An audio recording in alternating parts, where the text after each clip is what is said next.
오늘 우리에게 주시는 하나님의 말씀은 사도행전 12장 1절에서 3절까지의 말씀입니다. 사도행전 12장 1절에서 3절까지의 말씀입니다. 제가 가진 성경책 신약성경 207쪽에 있습니다. 봉독하겠습니다. 그때 헤롯 왕이 손을 들어 교회 중에서 몇 사람을 해하려 하여 요한의 형제 야고보를 칼로 죽이니 유대인들이 이 일을 기뻐하는 것을 보고 베드로도 잡으려 할세 때는 무교절 기간이라. 아멘. 아멘. 말씀의 제목을 함께 합니다. 시작. 야고보 거룩한 순교자로 새겨지다. 우리는 예수님의 12제자를 보고 있습니다. 우리가 신앙생활하면서 예수님의 12제자가 어떤 사람인지, 무엇을 하던 사람인지, 이들에게 어떤 의미가 있는지 별로 이렇게 자세히 생각하고 들여다볼 만한 시간들이 없었죠. 근데 사실 예수님의 12제자는 바로 우리의 모습이다. 성경은 말하고 있습니다. 그게 핵심이에요. 예수님의 12제자는 우리의 모습이다. 우리의 과거와 현재와 미래가 이와 같고 또 이와 같아야 한다라는 것입니다. 그래서 시간 예수님의 12제자 한 사람 한 사람을 살펴보면서 나를 돌아보고 우리 안에 있는 소망을 발견하시는 시간이 되시길 주님으로 축원합니다. 오늘 본문에 조금 특이한 점이 발견되죠. 밑도 끝도 없이 헤롯 왕이 그리스도인들을 죽여야겠는데 어떤 사람을 죽이면 그리스도인들이 가장 큰 충격을 받을까 해서 선택한 사람이 야고보입니다. 이후로 계속해서 제자가 죽은 것이 아니고 성경은 예수님의 제자 중에 유일한 순교자는 야고보였다 이렇게 기록해요. 나머지는 전부 다 성경에 없는 순교, 외경이라든지 아니면 다른 문헌에서 기록된 기록을 가지고 이야기하는 거지. 사실 성경에는 예수님의 제자 중에 처음이자 마지막인 순교자는 야고보밖에 없어요. 근데 참 특이하지 않습니까? 왜 로마를 비롯하여 유대의 모든 정치 지도자는 야고보를 죽여야 했을까? 야고보가 죽으면 끝이라고 본 거예요. 예수를 죽이면 끝인 줄 알았는데 야고보가 살아있다 이 얘기예요. 그래서 야고보를 죽이면 끝이라 생각했는데 유대인들이 야고보를 죽이니까 예수를 죽였을 때와 똑같이 기뻐하니까 그 다음 타겟을 정한 사람이 베드로였다라고 성경을 말하고 있죠. 그만큼 예수님의 제자로서 뿐만 아니고 이때 당시에 초대교회의 핵심적인 신앙의 모범이 되고 은혜의 사람이었고 많은 사람에게 존경과 사랑을 받으며 육체적, 전승적, 신앙적 지도자였던 사람이 야고보라는 사실은 성경을 부인할 수 없는 사실이죠. 그래서 오늘은 예수님의 제자 중에 유일한 순교자로 기록된 제자 야고보에 대해서 돌아보며 우리의 모습을 보고 오늘 성령께서 주시는 마음으로 우리가 소망을 발견할 수 있는 시간이 되시길 주님으로 축원합니다. 야고보는 사회적으로 어떤 위치에 있었던 사람인가에 대해서만 좀 살펴보면 성경에는 야고보가 세 사람이 나오죠. 그죠? 예. 첫째는 오늘 주인공으로 다루는 야고보죠. 세베대의 아들 야고보. 물론 요한의 형제입니다. 그다음에 두 번째는 어떤 사람이 있습니까? 같은 제자이지만 알페요 아들 야고보가 있죠. 우리는 이 알페요 아들 야고보를 작은 야고보라고 부릅니다. 아마 친동생은 아니더라도 어쨌든 이름은 같아도 이 사람이 작은 야고보 이렇게 불리던 사람이죠. 그리고 또 한 사람 누굽니까? 야고보서의 저자인 예수님의 동생 야고보입니다. 성경에서 야고보서는 예수님의 제자가 진 게 아닙니다.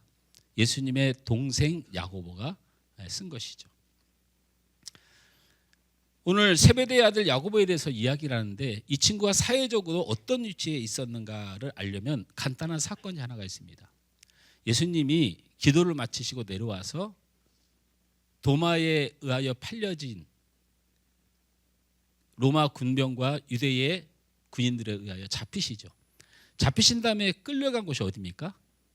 안나스의 집입니다. 안나스의 집. 예수님이 첫 번째로 잡혀간 곳이 로마 군정도 아니고 유대의 통치자의 아래도 아니에요.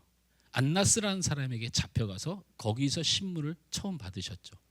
이 안나스라는 사람이 누구냐면 전직 대제사장이에요. 현직 예수님이 잡히실 때의 현직 대제사장은 가야바라는 제사장이에요. 그런데 예수님을 잡아서 첫 번째로 끌고 간 것이 안나스라고 하는 전직 대제사장이에요. 그러면 체포된 예수님을 현직 대제사장인 가야바 집이 아닌 안나스의 집으로 끌고 갔다는 것은 당시에 안나스가 유대의 모든 실권을 쥐고 있었던 사람이라는 것입니다. 안나스의 집안은 네 아들, 사위, 손자까지 대제사장을 지낸 집안이에요. 지금으로 말하면 본인, 사위, 아들, 손자까지 대통령을 지낸 집안이다. 이렇게 생각하시면 돼요. 우리나라는 그런 경우가 있나요? 우리 박근혜 대통령만 부모님에 의해서 대통령이 됐죠. 미국의 케네디가라든지 그 다음에 또 뭡니까 부시가라든지 뭐 이렇게 얘기를 할 수 있겠네요. 그런데 뭐 본인부터 시작해서 사위, 아들, 손주까지 대제사장을 지낸 유력한 사람인 것이죠. 이런 실권을 가졌기 때문에 예수님을 체포해서 안나스의 집안 뜰에서 가장 먼저 신문을 한 것입니다. 이 안나스의 뜰은 경비가 삼엄하고 아무나 들어갈 수 있는 곳이 아니죠. 더더군다나 이 예수라는 중죄인을 체포해서 신문하는 그 자리는 아무나 볼 수 있거나 들어갈 수가 없는 자리입니다. 그런데 들어간 사람이 있습니다. 예수님의 제자 중에 들어간 사람이 있어요. 성경은 그것을 이렇게 얘기합니다. 한번 읽어볼까요? 요한복음 18장 15절 말씀 함께 읽습니다. 시작. 시몬 베드로와 또 다른 제자 한 사람이 예수를 따르니 이 제자는 대제사장에 아는 사람이라. 예수와 함께 대제사장의 집들에 들어가고. 자, 보면 그 뜰을 아무나 들어갈 수가 없는데 들어간 사람이 몇 사람이에요? 두 사람이죠. 한 사람은 누구예요? 베드로. 또 한 사람은? 네? 성경을 다시 띄워주세요. 네, 내가 그 성경 빨리빨리 내리지 말라고 그렇게 설명을 해도 네. 자, 다시 첫 번째 누구예요? 시몬 베드로. 그 다음은 다른 제자 한 사람. 그 사람이 어떤 사람이에요? 대제사장과 아는 사람이라. 이 두 사람이 들어갔어요. 그런데요, 이것도 본질은 아니에요. 이 다음 절을 읽어볼까요? 성경 그래서 재미있게 써놨어요. 읽어봅니다. 그 다음 절입니다. 시작. 베드로는 문 밖에 서 있는지 대제사장을 아는 그 다른 제자가 나가서 문 지키는 여자에게 말하여 베드로를 데리고 들어오니. 원래는 베드로가 들어갈 수 있어요, 없어요? 못 들어갑니다. 근데 다른 제자 한 사람, 대제사장과 아는 사람이 들어오게 할 수 있는 권한을 가지고 가서 이야기해서 베드로를 데리고 들어온 거예요. 그러니까 원래는 베드로는 못 들어와요. 그런데 이 다른 제자 한 사람, 바로 안나스와 잘 알고 가야바와 잘 알아서 그 사람 말이면 무조건 그 뜰에 들어올 수 있게 할 수 있는 힘을 가진 사람, 그 사람이 누굴까요? 거봐요. 대답을 안 한 것을 감사하게 생각합니다. 이걸 알면 기적이죠. 근데 저기서 누가 한 사람이 얘기했어요. 우리 최 장로님이. 최 장로님 누구라고 그랬어요? 요한이요. 왜 저렇게 말했을까요? 저기는 요한이라고 안 써있는데 우리 장로님 왜 요한이라고 했어요? 바로 저게 뒤에 힘입니다. 네, 성경을 이거 왜 이렇게 써놨지를 보기 시작하면 발견할 수 있는 거예요. 이 말씀이 기록된 것이 요한복음인데 요한복음의 특징이 있어요. 그중에 대표적인 특징이 뭐냐면 요한이 성경을 써내다가 베드로는 베드로, 야고보는 야고보 막 이렇게 쓰다가 자기 이름만 쑥스러워해요. 그래서 절대 자기 이름이 등장 안 해요. 그게 자기면 저런 식으로 써요. 그래서 뭐라고 얘기하냐면 예수님과 함께 하는데 예수님이 사랑한 그 제자가, 그게 누굴까요? 지예요, 지. 예수님이 사랑하신 제자, 예수님이 귀히 여기는 제자, 막 이런 말을 요한의 이름을 내세우기 자기 자랑이 될까 해서 말을 못하니까 맨날 그렇게 3인칭 관점 이렇게 쓰는 거예요. 저것도 마찬가지예요. 저것도 그 다른 제자, 저 잘난 제자가 자기라는 걸 대놓고 못 쓰니까 내가 들어오게 했어, 나는 들어갈 수 있어. 이 말을 요한자를 빼고 다른 제자 한 사람, 안나스와 잘 아는 힘 있는 제자 한 사람, 그 사람이 베드로도 내가 들어왔다. 이게 자랑질을 한 거예요. 요한이 약간 이렇게 자기를 굉장히 아름답게 꾸미는 재주가 있어요. 자, 제가 이 말씀을 왜 드립니까? 이게 야고보하고 무슨 상관이 있나요? 여러분, 요한은 이런 집안 사람입니다. 이런 집안 사람이에요. 그런데 야고보는 요한과 형제예요. 요한이 그 정도 힘이 있다면 그의 형인 야고보는 더 힘이 있겠죠. 예수님이 성경이 제자들을 데리고 다닐 때 대표적인 세 사람이 있습니다. 그게 누굽니까? 베드로, 야고보, 요한이에요. 야고보가 야고보서를 안 썼다고 해서 값없는 사람이 아니고 첫 번째 순교를 당하고 예수를 죽인 만큼 예수를 닮은 저 인간을 죽여야 될 결정하는 핍박의 근원이 되었던 것은 바로 이렇게 위대한 사람이란 의미가 있죠. 그런데 우리가 알아야 될 것은 유대 사회에서 어떤 사람의 이름을 댈 때 베드로, 뭐 예를 들면 바돌로메, 그리고 뭐 유다 이렇게 부르는데 이 친구만 세베대의 아들 야고보 또는 세베대의 아들들하고 자그마치 성경에 6번을 이 야고보란 이름을 언급하기 전에 야고보란 이름을 아예 언급도 안 하면서 세베대의 아들들이라고 기록된 게 6번이에요. 그 얘기는 무슨 얘기냐면 야고보의 집안이 바로 세베대의 이 아버지가 대단한 사람이었다. 이때 당시 로마 군정 아래 유대의 민족 아래서도 경제적으로나 무엇으로 봐도 대단한 사람일 경우 유대는 아들의 이름 대신에 아버지의 이름으로 세베대 아들들 이렇게 부르는다는 거예요. 그만큼 아버지가 대단한 사람이었다라는 것이 성경이 드러내고 있는 장면이죠. 그런 장면에 하나가 마가복음 1장 20절에 있는 말씀이에요. 함께 읽습니다. 시작. 곧 부르시니 그 아버지 세베대를 품꾼들과 함께 배에 버려두고 예수를 따라가니라. 성경에 보면 세베대가 품꾼을 데리고 있었다. 유대인들이 종을 부리고 있었다라고 하는 의미인데 여러분 유대인들도 포로인데 무슨 포로가 포로 종을 부립니까? 그만큼 로마의 군정과 유대의 종교 지도자들을 뛰어넘는 힘을 가져야만 경제력을 가져야만 종을 부릴 수가 있는 사람 바로 세베대라는 사람이 그랬고 야고보의 아버지의 권세가 이 정도였다라는 것을 보여주는 거죠. 근데 더 이 야고보가 사회적으로 어떤 사람이었는가를 증명하는 가장 핵심적인 이야기가 뭐냐면 예수님을 찾아간 여인이 하나가 있습니다. 바로 예수님을 찾아가서 예수님이 앞으로 왕이 될 거라는 많은 사람들 저분이 메시아란다 우리의 왕이란다 하나님의 종이란다 하고 막 치켜 세울 때 그 소식을 듣고 한 여인이 예수님을 찾아갑니다. 그러더니 하는 말이 한 아들은 좌편에 한 아들은 우편 좌의정과 우의정 시켜주십시오. 이렇게 말한 여인이 있습니다. 그게 누굽니까? 바로 야고보의 어머니예요. 이 야고보의 어머니가 그렇게 가서 이야기했다는 건 이때 당시에 유대의 여자가 그때 당시에 가장 유력되어지는 종교 지도자 앞에 가서 함부로 이런 말을 할 수 있다는 건 바로 이 어머니가 대단한 권세가였다는 거예요. 왜 대단한 권세가냐? 이 여인의 이름이 살로메입니다. 야고보의 어머니 이름이 살로메인데요. 살로메가 누굽니까? 예수님을 낳은 마리아의 자매입니다. 이제 이해가 되십니까? 예수님을 낳은 마리아와 살로메는 서로 자매가 아니에요. 이게 왜 중요합니까? 마리아가 어디 태생입니까? 아론 제사장 가문 사람이에요. 엘리사벳이 아론 가문 가문의 사람이잖아요.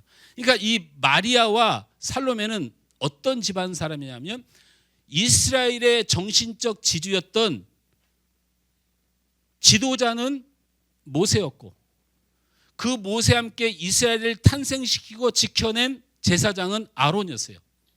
그래서 이 아론 집안은 아무도 못 건드립니다. 그 증거가 뭐예요? 마리아가 처녀가 잉태하여 아들을 낳았는데 돌에 맞아 죽지 않아요. 이게 아론 집안의 권세예요. 우리는 성령 안에 잉태된 그리스도 하나님 안에서 세워진 계획으로 보지만 이때 당시에는 있을 수가 없는 일이에요. 지금도 아랍권에 하나님을 잘못 믿는 아랍권의 사람들은 그런 일이 벌어지면 돌로 쳐 죽입니다. 왜 마리아는 그러지 않았을까요? 바로 아론 집안의 사람이에요. 이 아론 집안의 사람이 바로 살로메이고 이 집안의 혈통이 야고보예요. 그러니까 야고보가 아버지를 보나 어머니를 보나 얼마나 대단한 가문의 사람이었는가 우리는 알 수가 있지요. 야고보의 신분과 사회적 위치와 가문은 그런 가문인데요.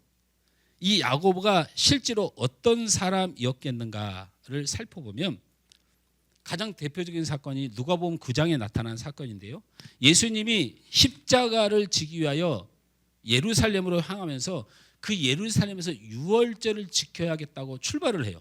근데 갑자기 예수님이 잘 예루살렘으로 내려가시다가 갑자기 우회전을 합니다. 어디로 갑니까? 사마리아를 지나가게 돼요. 사마리아 마을로 일부러 들어가세요. 그곳에 들어가서 사람들이 저분이 예수님이고 메시아다라고 환영하면서 예수님을 막아서요. 사마리아 사람들이. 예수님 가면 안 됩니다.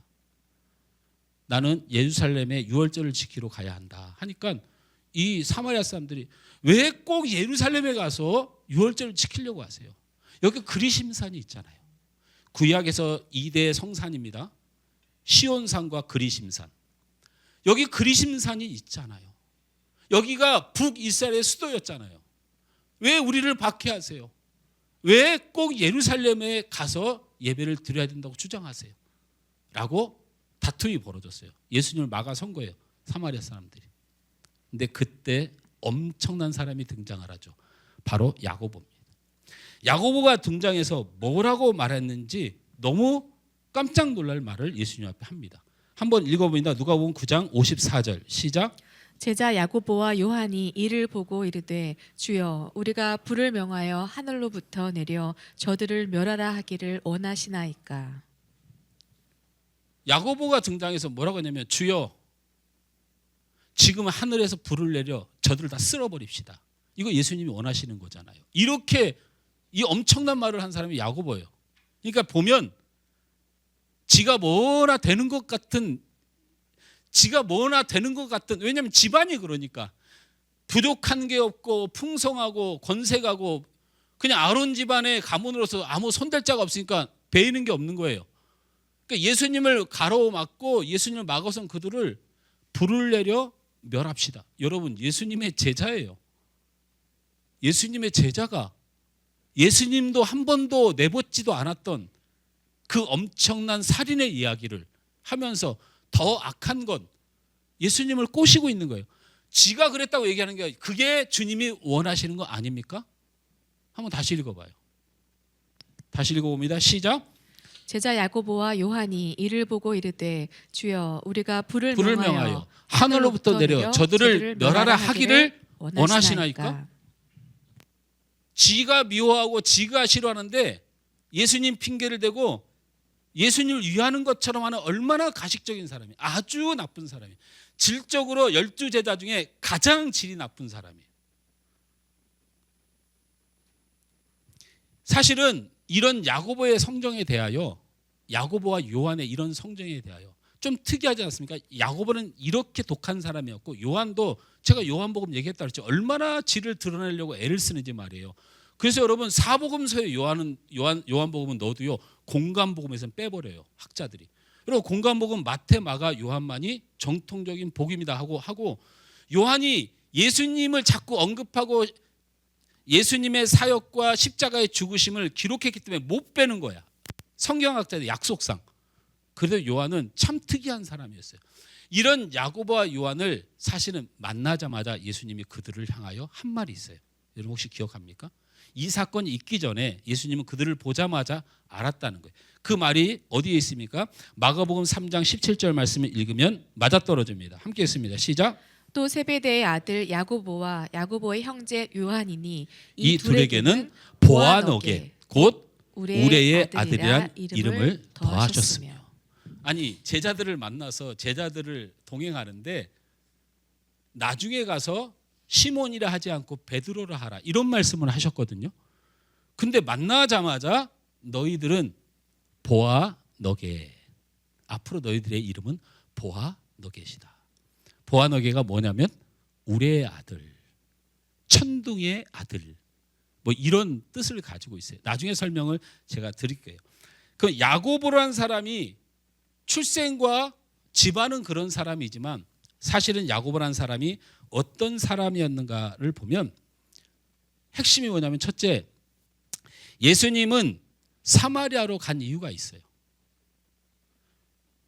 유대인으로서는 접촉을 하거나 대화를 나누면 금지되는, 율법으로 금지되어 있어요. 자기들의 법으로 금지시킨 일을 예수님이 왜 하셨겠어요? 예수님이 십자가에 죽으시기 전에 마지막으로 유대 민족의 한을 가지고 있는 사마리아 사람들을 불쌍히 여기면서 그 영혼을 구원하길 원하셨어요. 그래서 사마리아를 간 거예요. 사마리아 사람들은 예수님을 만날 기회가 없었고 한 영혼이라도 구원하시길 원하시는 예수님의 그 어려운 길을 가신 거예요. 비난과 박해를 받을 만한 길이었지만 그 사마리아 사람들을 향하여 그 영혼을 구원하기 위하여 간 거예요. 그런데 야고보는 예수님이 영혼 구원을 향하여 가신 발걸음 앞에 입에 담지 못할 저주를 퍼붓습니다. 이 문제도 얼마나 잘못된 방식입니까? 예수님을 핑계 삼아 그들을 저주합니다. 예수님은 저들을 구원하길 원하셨는데 마치 예수님이 저들을 미워하고 멸하는 사람이 되도록 유도를 한 헛된 충성을 하는 사람들이었어요. 야고보는 예수님의 영혼 사랑의 마음을 전혀 마음에 담지 않는 그냥 감정에 충실하고 자기 감정대로 하는 사람이었어요. 우리를 돌아보면 누구를 대하든지 우리가 예수님의 마음을 담아야 해요. 그런데 우리는 감정이 앞서요. 아무리 신앙생활을 해도 아무리 말해도 아무리 항상 주의하라고 이야기를 해도 우리는 항상 그렇게 감정이 앞서는 사람들이에요. 영혼을 귀하게 생각하지 않고 영혼을 죽이는 모습이 나오는 거예요. 우리의 감정이 앞서면 영혼을 죽여요. 예수님은 그 영혼을 살리려고 위험한 발걸음을 하셨는데 그 자리에서 야고보는 그 영혼들을 죽이려 해요. 바로 우리가 야고보와 같은 모습이 있는 거예요. 두 번째로는 당시의 사마리아 사람들은 가장 불쌍한 사람들입니다. 사마리아는 아까 말씀드렸다시피 북이스라엘의 수도였어요. 그러다 아수르의 침공을 받게 되죠. 아수르의 침공을 받게 돼서 이 북이스라엘이 멸망을 해요. 그때 아수르가 가진 식민 정책이 하나가 있어요. 우리나라는 일제가 우리나라를 압제해서 식민 정책으로 했던 게 뭐가 있나요? 창씨개명을 했죠. 그리고 한글을 없애려고 했고요. 여러분 많은 것들이 있지 않습니까? 이런 것처럼 아수르가 북이스라엘을 침공해서 점령한 후에 했던 첫 번째 시는 혼혈주의예요. 아수르 사람과 이스라엘 사람을 결혼시켜서 이 이스라엘 민족을 사라지게 하자라는 계획을 세워서 이 자폰, 금지되는 자폰을 막 시켰어요. 북이스라엘은 포로가 되어 있는 상태였어요. 방법이 없어요.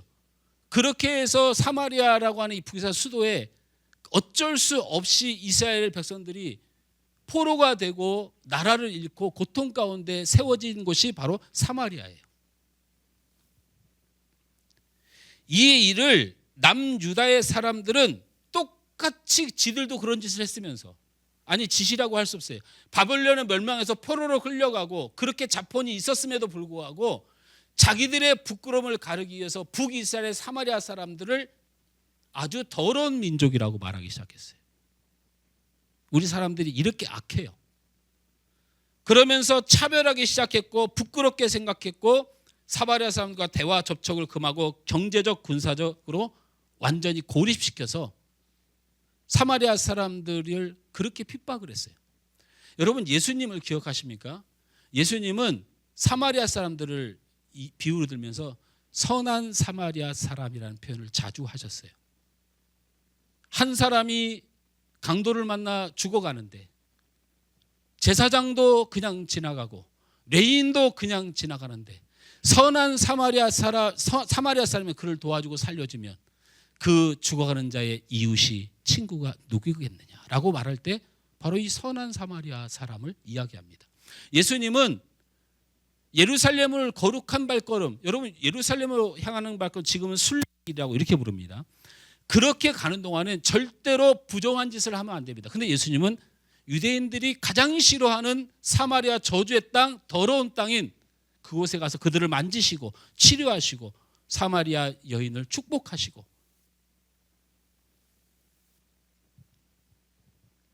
잘한 것이 하나도 없는 유대인들이 민족의 과거를 문제 삼아서 같은 민족을 철저히 차별하고 무시했던 곳, 그것이 사마리아 사람이니 예수님은 그들이 너무 불쌍했어요.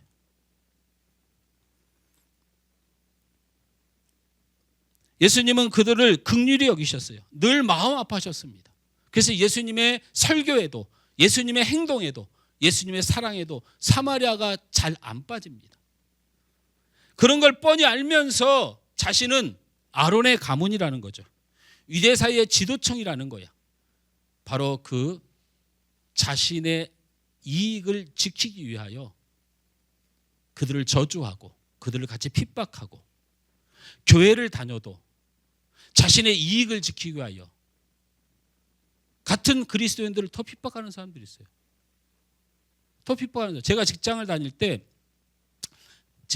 때 제가 영업부에 있었죠.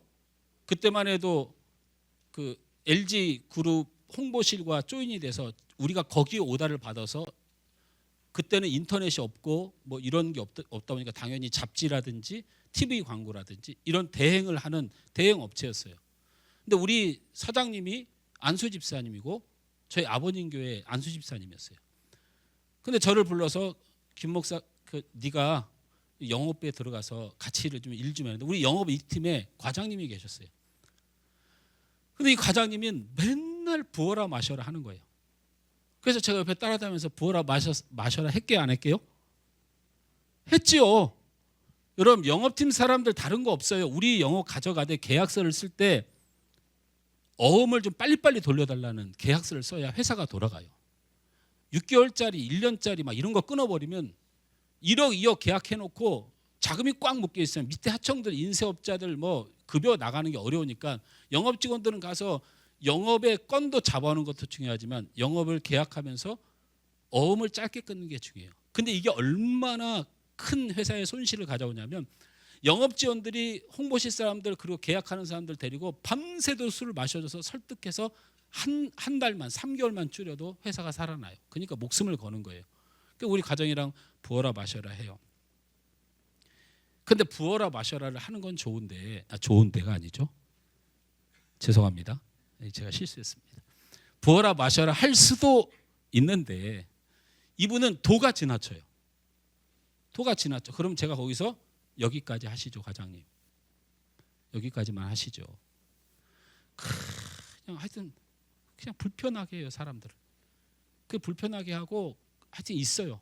그 2차, 3차까지 막 그게 욕심을 내요. 회사 돈을 가지고. 여기까지만 하시죠. 그러다가 과장님이 다른 영업을 가고 내가 다르게 왔는데 그 똑같은 거래처 사람을 만나서 접대를 하게 됐어요. 식사도 하고 술도 한잔하고. 목사가 되기 전 얘기를 하는데 여러분 우리 목사님 저랬나 쳐다보면 안 돼요. 지금은 안 그럽니다. 근데 우리 과장님과에게 받았던 그 좋지 못한 그 또 몇 차까지를 자꾸 원하는 거예요. 그래서 제가 에이 대리님, LG그룹 홍보실 대리예요. 대리님, 그래도 제가 목사 아들인데 그것까지는 안 되죠. 여기서 식사 맛있게 하고 한잔 하시고 가십시오. 거래가 안 되면 안 됐지 제가 그것까지는 못합니다. 그렇게 얘기를 하는 부분이 있어요. 그랬더니 그분이 저한테 한 말이 있어요. 야, 니네 과장도 안수 집사야. CCC 출신이라고 하던데. 제가 과장 이름도 안 잊어버려요.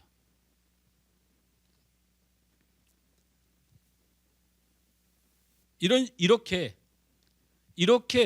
신앙인들이 한 길을 걸어주면 좋은데, 믿음의 사람이 그 믿음의 정조를 지키고 나아가면 좋은데, 이 믿음의 사람들이 바르지 못하고 신앙인들이 바르지 못하면 세상에서 애매한 우리들의 모든 이름까지 더럽혀지는 거예요. 교회가 뭐가 나쁩니까?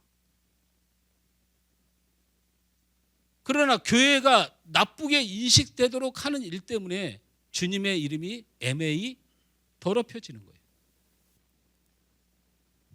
야고보는 이 불쌍한 사마리아 사람들을 향하여 당연히 그리스도인으로서 불쌍해야 될 당연한 마음, 예수님 마음까지는 아니라도 어떻게 이런 저주를 퍼부을 수가 있을까? 자신의 이익을 위하여, 자신의 가문을 위하여 이기적인 사람이었어요. 교회는 특히 이런 점을 회개해야 됩니다. 가난한 사람이 어울리는 교회, 여러분 교회에 요즘 가난한 사람이 어울립니까? 안 어울리잖아요. 여러분 안 어울립니다. 여러분 우리 교회가 강남에 없는 걸 감사하게 생각하시기 바랍니다. 강남에 가면요, 어디 좋은 식당 호텔에 다니는 옷 정도는 입고 다야 쳐다봐 줍니다. 아닐 것 같죠? 한번 가보세요. 가난한 사람이 어울리지 않는 교회, 병든 사람이 어울리지 않는 교회, 부족한 사람이 어울리지 않는 교회가 되는 게 이게 맞습니까? 바로 야고보의 마음에 자기하고 어울리지 않는 더러움, 자기보다 천한 사람들, 더러운 사람들한 마음에 있었다는 거예요. 이 시대의 교회에서 소외되는 사람들이 누구입니까? 가진 자, 능력과 폼이 나는 사람만을 반겨합니다. 그러나 가난하고 배움이 적고 초라한 자가 이 대한민국 교회에 안 어울린다고 사람들은 생각한다는 거예요. 우리는 그렇지 않다고 생각할지 모르지만 세상 사람들은 이제 더 이상 교회는 가난한 사람과 병든 사람과 소외된 사람이 가는 곳이라고 생각지 않는다는 거예요. 이게 무슨 일이냐는 거예요. 이게 그렇게 생각 안 합니다. 세상 사람들은. 가난하고 병들고 소외된 사람은 천주교 가요. 절에 가고요. 교회는 그런 사람들이 가는 곳이 아니에요. 왜? 교회 사람들은 그런 사람들을 안 좋아하니까. 야고보는 사마리아를 안 좋아하니까. 병들고 가난하고 저주받은 사람들 안 좋아하니까.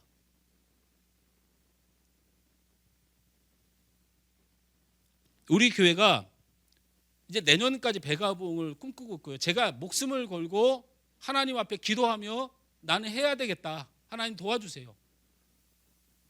제가 하늘소망교회에 있고 우리 성도들이 하늘소망교회 지키는 본질의 이유로 그것을 이루기 위하여 꼭 필요합니다. 제가 유명해졌다고 안 할게요. 제가 더 부를 누리거나 월급을 늘리지 않을게요. 부흥시켜 주세요. 왜? 가난한 사람들이, 병든 사람들이, 소외된 사람들이 오면 치료받고 사랑받고 위로받는 교회를 이루어야 되는 것, 제가 목사로서 우리 교회가 해야 될 이 교회의 사명이라 생각합니다. 야고보는 바로 그런 사람이었어요. 우리 한번 생각해 봅시다. 우리가 가난하고 힘들고 상한 영혼들을 어떻게 대하고 있는지, 불편한 사람을 어떻게 대하고 있는지, 내 성향에 안 맞고 내 기질이 안 맞는 사람은 어떻게 하고 있는지. 제가 무슨 강남의 교회라든지 유명한 교회를 탓하는 게 아니고 우리 모습 자체도 엄청 변질됐어요. 죄송하지만 거린 한 분 여기 앉아있으면 우린 다 그를 피할 것 같아요. 대화도 안 할 것 같아요. 없는 사람은 대우도 안 할 것 같아요. 우리가 그렇게 더럽고 추한 모습으로 주님 앞에 서 있는데 바로 야고보를 통하여 우리는 봐야 돼요. 아, 야고보가 이런 사람이었구나. 세 번째, 아까 말씀드렸다시피 예수님이 지어주신 별명인 보아녹의 우레의 아들입니다. 여러분, 야고보는요 그냥 불을 내려 이 민족을 멸하소서라고 말한 게 아니에요. 이 친구는 이 원래 그 우레의 아들이라는 해석을 찾아보면요 나쁜 말이 안 써 있어요. 다 좋은 말만 써 있어요. 신앙이 불같다 이 뜻이에요. 신앙이 불같다라는 뜻이 어떻게 나오게 되냐면, 엘리야가 아합 왕이 자꾸 우상을 섬기니까 너 그러다 하나님 앞에 혼나 이렇게 말했다고 아합 왕이 자기 아들과 함께 엘리야를 쫓아와요. 군대를 보내갖고 3번이나 엘리야를 죽이려고 하는데 그때 하늘에서 불이 쏟아져요. 그래서 하늘에서 불이 쏟아져서 아합 왕이 엘리야를 죽이려고 했던 그 모든 군사들이 죽는데 그 장소가 어디냐면 사마리아였어요. 사마리아. 이걸 너무나도 잘 알으니까 사마리아 적에 와서 그때 일을 생각해서 하나님 이 저주받은 백성, 거룩하지 못한 자, 더러운 자들 이들을 불로 멸해야 됩니다. 이렇게 말한 거라니까. 이게 무슨 말이냐면 신앙을 가지고 있어요. 하나님도 잘 알아요. 구약의 역사를 잘 알아서 말한 거예요. 신앙으로 정죄해요. 이 야고보가 그런 인간이에요. 여기에 보아녹의 우레의 아들이라는 뜻은 신앙을 가지고 자기가 열심히 신앙생활하고 충성하면서 다른 사람을 다 힘들게 하는 거예요. 이런 인간이었다. 이런 뜻으로 저는 해석할 수 있어요. 여러분, 우리를 한번 돌아보십시오. 우리의 아들은 신앙의 뜨거운 열정을 표현하는 말이기도 하지만 그 신앙을 잘못 적용한 사람들을 뜻해요. 여러분, 주님을 향한 신앙, 성령께서 내 안에 주시는 마음, 그 뜻이 이루어지게 우리가 살아야 돼요. 근데 하나님의 거룩한 뜻이 우리 안에 있는데 가진 핑계를 다 대는데 그 가진 핑계 속에 많은 사람들을 힘들게 해요. 우리 이 부분이 아무것도 아니라고 생각하는 사람들이 있는 것 같아요. 여러분, 신앙과 믿음엔 정죄가 없습니다. 신앙과 믿음에 어떻게 정죄가 있을 수 있습니까? 신앙과 믿음이 뭡니까? 나 같은 죄인 살리신 나의 예수 그리스도를 사랑하고 그 거룩하신 주님이 나를 위하여 죽으셨으니 마땅히 나도 죽어 마땅한 자로 여겨 겸손을 가지고 주님 앞에 엎드리는 자들이 신앙이고 그것이 믿음인데, 어떻게 신앙과 믿음 생활하면서 다른 사람을 이렇게 힘들게 하고 그렇게 핍박하고 그렇게 정죄하고, 이게 한국교회와 우리의 모습이다.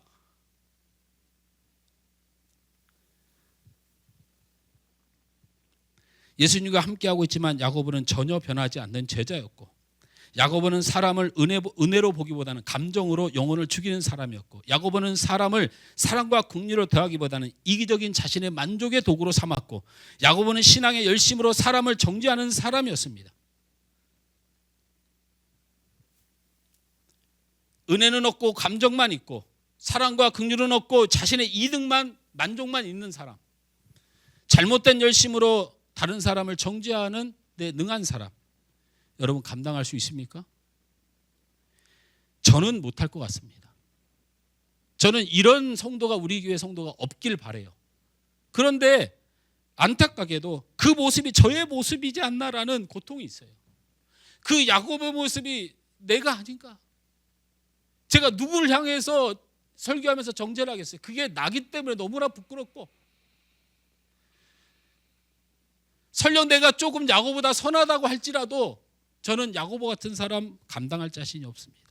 그런데 이 야고보를 끝까지 감당해내신 분이 있어요. 그분이 누구냐면 우리 구주 예수님이에요. 그러니까 우리는 안 된다니까. 감당이 안 돼. 여러분, 성향이 안 맞는 사람, 같이 못하는 사람 어떻게 같이합니까? 못하잖아요. 근데 왜 교회가 존재합니까? 예수님이 그들을 끝까지 품어요. 여러분, 야고보를 끝까지 품습니다. 제가 그냥 하는 말이 아니에요. 여러분, 야고보가 이렇게 악하고 이렇게 천벌을 받아 마땅한 사람임에도 불구하고 예수님이 이 야고보를 어디 데려가셨는지를 보면 깜짝 놀랍니다. 성경은 이 야고보를 예수님이 특심했다고 밝히는 부분도 있어요. 한번 읽어볼까요? 마가복음 5장 37절 말씀입니다. 시작. 베드로와 야고보의 형제 요한 외에 아무도 따라옴을 허락하지 아니하시고. 아니한지라. 여러분, 예수님이 이런 식으로 일하는 분이 아니거든요. 근데 예수님이 야고보를 사랑하는 표현을 어떻게 했냐면, 내가 지금 여기를 갈 테니 여기는 대단한 곳이고 여기는 대단히 중요한 곳인데 제자들 너희 다른 사람 따라올 자격이 없다고 할 때 그 자격을 인정받은 사람이 누구냐면 야고보예요. 베드로, 야고보, 요한만을 데리고 가고 나머지는 따라오지 못하도록 이런 차별을 두었어요. 이곳이 어디입니까? 회당장 야이로의 딸을 살리는 곳이에요. 죽은 사람을 살리는 역사를 보게 하는 제자, 그리고 회당장이면 그때 지도층으로서 굉장히 그 장소에, 회당장의 딸을 살리는 장소에 함께 있었다는 것만으로도 그 사회에서 높임을 받을 수밖에 없는 이 엄청난 자리, 그리고 죽은 영혼이 살아나는데 그와 함께했던 제자의 이름을 남길 수 있는 자리, 세례 요한의 제자라는 사실만으로도 높임을 받는 시대에 예수님이 죽은 자를 살리시는 그 장소에 누구를 데려갔느냐? 야고보를 데려갔어요. 거기만 데려갔습니까? 아닙니다. 마가복음 14장 33절 말씀을 함께 읽습니다. 시작. 베드로와 야고보와 요한을 데리고 가실새 심히 놀라시며 나머지 슬퍼하사. 제자는 겟세마네 동산 저 아래에서 사람들하고 막 논쟁하고 싸우고 있습니다. 그런데 예수님이 딱 세 제자 베드로와 야고보, 요한을 데리고 산에 오르셔서 기도의 자리에 함께 데리고 갔어요. 거기서 야고보는 예수님의 눈물을 봤어요. 우리 예수님 왜 이렇게 울까? 예수님 뭐라고 기도하세요? 요한복음 17장에 아버지여 저들을 구원하소서. 내가 이 십자가를 짓는 것이 고통스럽지만 이 잔을 옮기지는 마십시오. 저들을 내게 주셨사오니 아버지 저들을 구원하실 약속을 지켜주십시오 하고 눈물 뿌려 기도하는 모습에 그 현장에 야고보가 한쪽에 숨어서 예수님의 눈물을 보고 야고보가 가슴을 치면서 예수님 왜 저러시나? 또 어디에 데리고 갔습니까? 마태복음 17장 1절 말씀 함께 있습니다. 시작.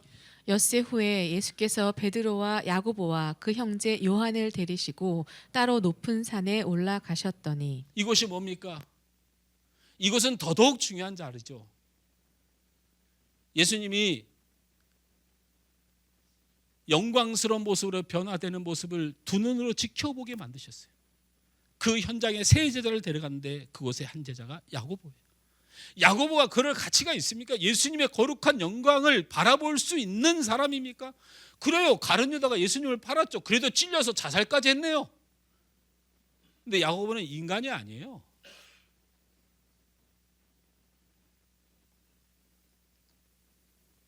그런 야고보를 예수님은 끝까지 품으셨습니다.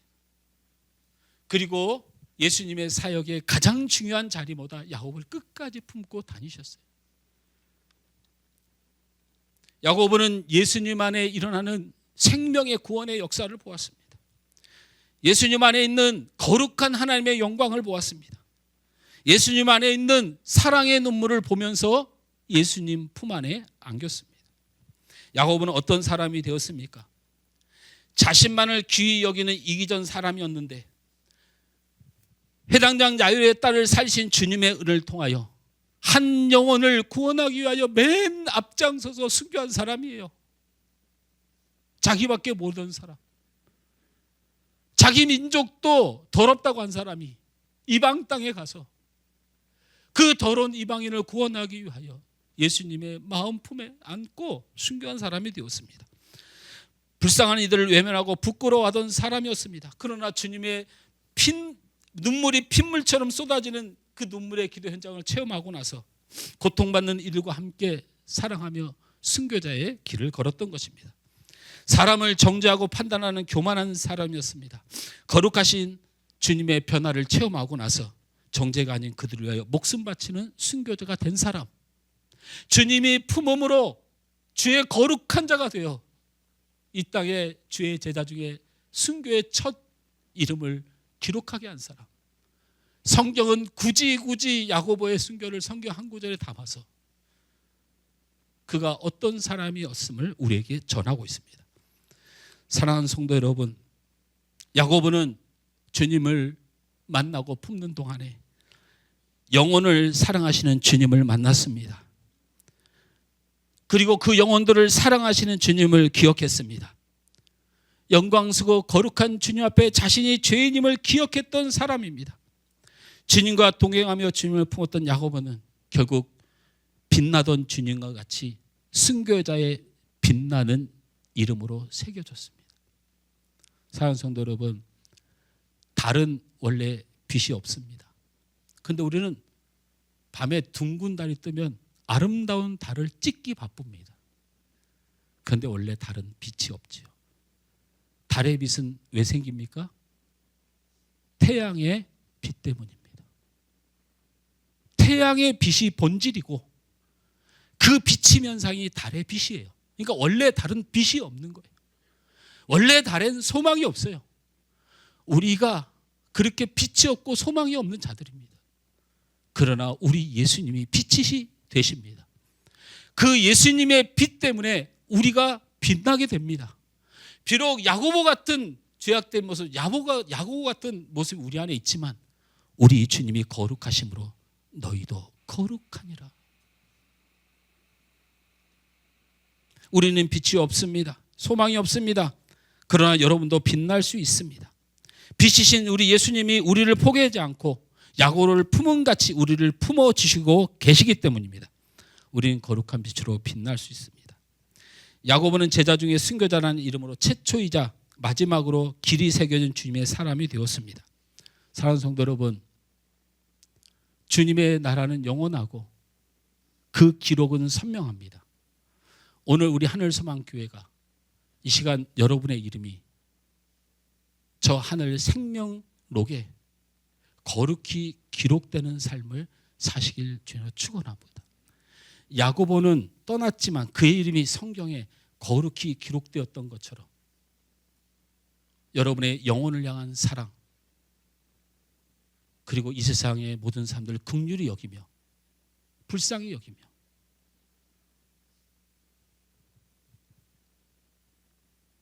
정죄하지 않는 구원하는 사람으로 서셔서 주님이 기억하는 축복의 사람이 되시길 주님 축원합니다.